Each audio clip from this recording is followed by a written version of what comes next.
So এই হচ্ছে আজকে আমার সরস্বতী পুজোর complete Outlook.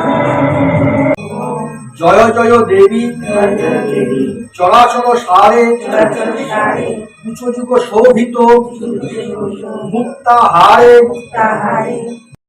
Hello everyone, welcome back to my channel Rising Blogger. আজকে কি বার? শনিবার আর আগামীকাল হচ্ছে রবিবার। 2025-এ সরস্বতী পুজো পড়েছে হচ্ছে গিয়ে রবিবার, তার মানে আগামীকাল। ঠিক আছে, তো আজকে আমরা সব একসাথে এসেছি এখানে কিসের জন্য? ঠাকুর কিনতে যাবে সেই পোজ দিচ্ছে। একদম মিথ্যে কথা। আর এরা সব ঠাকুর কিনতে যাবে না অন্য কিছু? হ্যাঁ, সরস্বতী পুজোর আগের দিনের কেনাকাটির তোড়জোড় নিয়ে তো আলাদা করে বলার আর কিছুই থাকে না, বুঝতেই পারছো সেটা আমাদের হাঁটার স্পিড দেখে, যে ঠিক কী প্রচণ্ড ভিড়ে কবলে পড়ার আতঙ্কে আমরা তাড়াতাড়ি করে হাঁটার নামে রীতিমতন দৌড়ে ঠাকুর কেনা থেকে শুরু করে ফুল ফল মিষ্টি দশকর্মা সমস্ত কেনাকাটা পুজোর ঠিক আগের দিন সেরেছি। কেনাকাটি শেষ তো ডেকোরেশন পর্ব শুরু। প্রায় সারা রাত জেগেই চলেছিল এই সাজানোর পর্ব।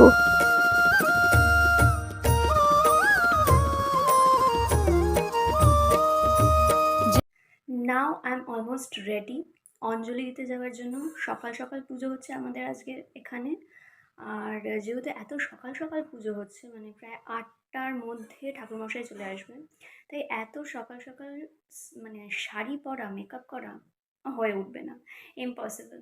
তাই আগে পুজো অঞ্জলি সব কিছু কমপ্লিট করে তারপর শাড়ি মেকআপ সব কিছু হবে।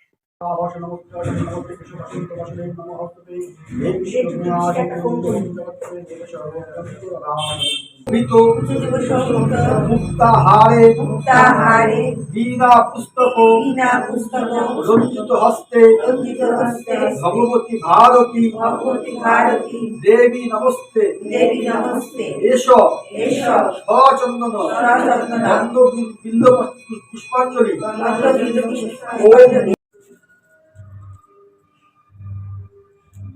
একদম ছোট তেলই নেই, জ্বলবে কি করে? ওই এইগুলো জল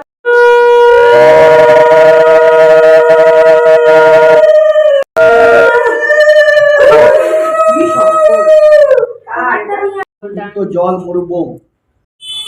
আর এই যে আমাদের ঠাকুর মশাই ক্লাস নিচ্ছে। ওই ভূত দেখলে বাড়ি যেতে পারবে না। এই নাম তো কি ফেলে এরকম ওখানে আছে?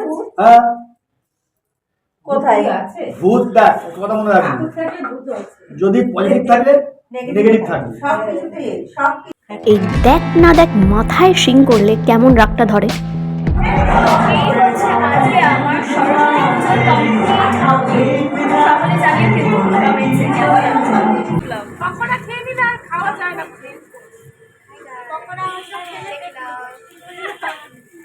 এই হচ্ছে আমাদের আজকে রাতের ডিনার প্রস্তুতি।